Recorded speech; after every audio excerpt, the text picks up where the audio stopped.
Io ho espresso in questi giorni le mie forti perplessità per questa giravolta, cioè il fatto di, in una stessa legislatura, di governare o ipotizzare un governo con una forza politica e poi con un'altra forza, il PD, diametralmente opposta alla prima.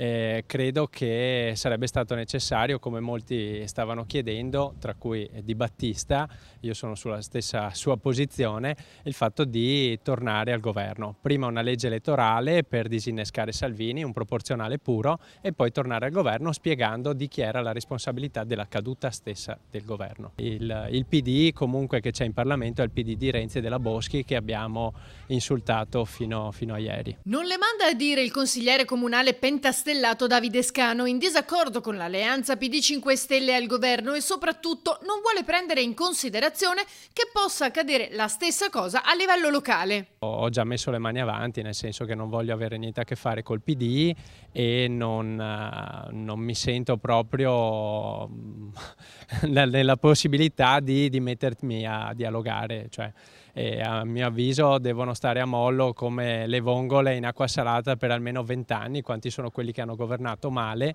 e quindi non si può assolutamente ipotizzare un possibile governo locale con loro. Niente alleanza col PD dunque, ma potrebbe esserci un cambio di rotta, magari di colore fucsia? Io un rapporto umano ce l'ho tranquillamente col sindaco e anche con i suoi, come ce l'ho con tutti. Politicamente non so che cosa farò, probabilmente mi prenderò una sana pausa di riflessione e senza candidarmi. Per adesso continuo a fare i miei pochi mesi che mancano di mandato e poi se ci sarà una lista autonoma del Movimento 5 Stelle probabilmente la aiuterò e poi vediamo, insomma.